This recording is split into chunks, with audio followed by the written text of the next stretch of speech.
Plenty of highlights in this budget, ladies and gentlemen, from a surge in Capex to, of course, a surge in the investments or allocations for Pradhan Mantri Awas Yojana, but more importantly, the will to connect all of Bharat. Let's go across straight to Union Minister Piyush Goyal ji, who's joining us. Piyush ji, namaste. This is Anand Narasimhan here. Can you hear me, Piyush ji? I'm getting in fits and starts. I don't know. Fits and starts. We'll try and fix that audio. We'll stay with you, sir. I'm just going to check if you can hear me now. Can you hear me, Piyush ji? Namaste. Anand here. Yeah, now I can. Please go ahead. Please go ahead. There was a roadmap for Gati Shakti. Why we last met when you launched the entire logistics blueprint.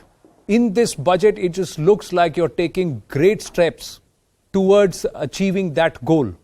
Your assessment. Let's start from there. Road, rail, and of course the ports.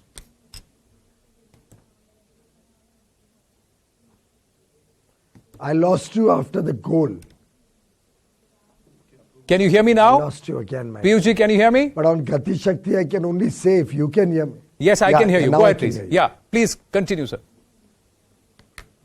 It's about connecting India. I was only saying the that Bharat on Mala Gati project. Shakti, I can say it's a transformational initiative.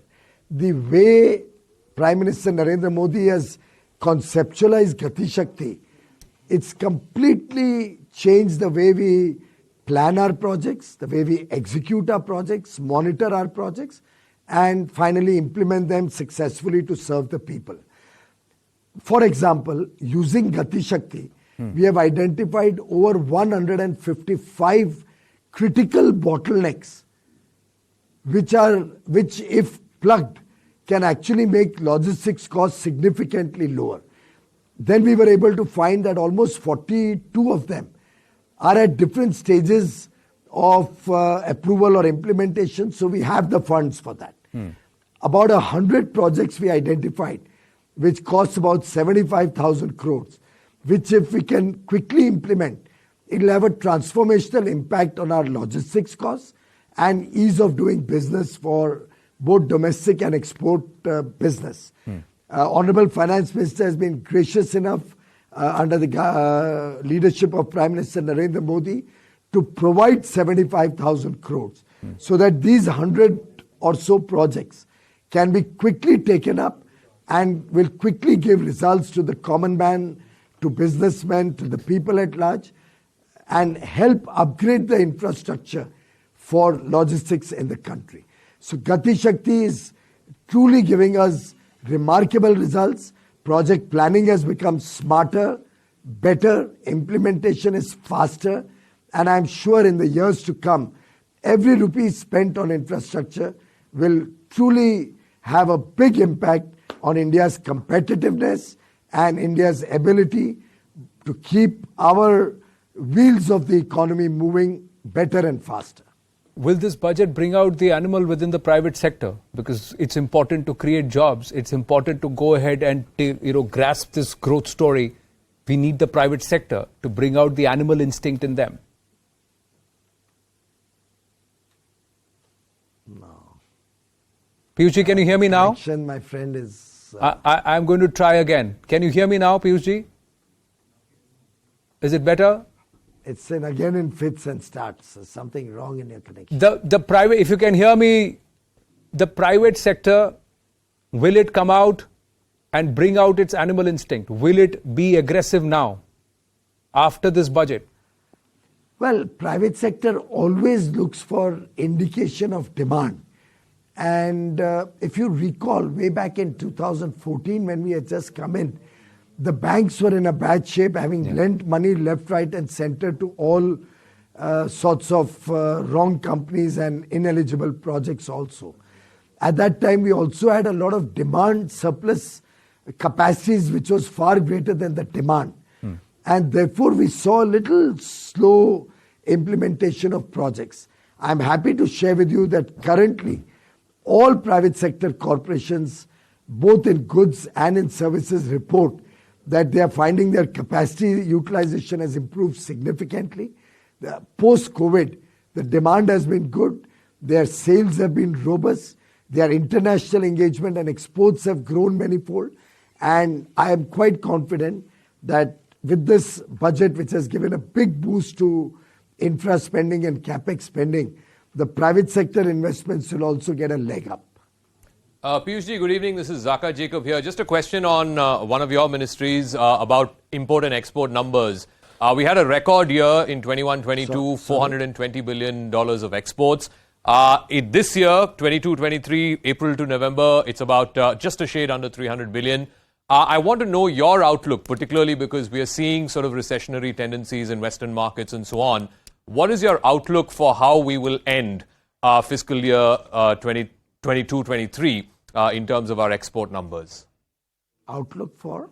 Piyush ji, export numbers. Zaka wants to know the outlook as far as export numbers. Well, I think last year we did about $674 billion, both goods and services. My own sense is this year will be a robust growth combined between goods and services of about at least in double digits. And services, of course, are growing faster than merchandise. It's a strength area which we are really catapulting us to one of the top service exporters in the world. And on merchandise also, we are seeing sluggishness in world markets, particularly with high inventory buildup, shortage of foreign exchange in some of the developing countries who are large importers of Indian goods. But overall, we still believe our exports will be in positive territory. Global recessionary trends, will it hurt us? It will hurt us on the merchandise side. On the services side, we are very confident that we'll continue to grow very, very rapidly. PLIs should have been incentivized. The ambit should have been opened. Agree, disagree? Feedback from the corporate sector. It is open. It is open. I disagree with the expectation or understanding some of the journalists or people had. PLI has already been adequately funded in this budget. It has been approved in the past budgets for 1,97,000 crores in industry and 76,000 crore for semiconductor. We already have the approval and the funding. Wherever a specific sector comes up with a scheme and with the guidelines, we go to the cabinet and the cabinet is authorized to approve it. It was never expected to be a part of this budget. It is already a part of earlier budgets and fully approved. Final question, we'll Piyush ji. Hearing about announcements in the days to come. Piyush ji, final question. Opposition jibe is this government over promises, under delivers. Well, I would like to ask them whether we have delivered or not 3.5 crore approximately houses for the needy and deserving. Whether they recognize that what they failed to do for so many years, the Modi government did by providing 11.27 crore toilets so that no sister or mother or daughter ever has to face the indignity of going to a field or in the open for their daily needs. Whether 3.5 crore, 3.25 crore homes which are deprived of electricity received a free electricity connection. How 9.5 crore homes got a free Ujjwala LPG gas connection because of which they are saved from 400 cigarettes every day. Ji. Whether 46 crore Jan-Dhan accounts were opened or not. Whether for 28 months the people of India, the 80 crore poor and lower middle class families, 80 crore people got twice their entitlement under the Pradhan Mantri Garib Kalyan Ann Yojana. And now from 1st January, they do not have to pay anything for their food entitlement under food security. It's totally free. Central government will spend 2 lakh crores on it. Whether 50 crore of our brothers and sisters are eligible for free healthcare or not. I can keep listing out the many achievements. And this is a government that performs. It's an action-oriented government. We under-promise and over-deliver. And I think that is the angst of the opposition. And that is why the people of India continue to bless Prime Minister Narendra Modi and the BJP for the good work that Prime Minister Modi is doing. Piyush Goyal ji, thank you very much for your time. Look forward to speaking with you at length very, very soon. Thank you. Namaste.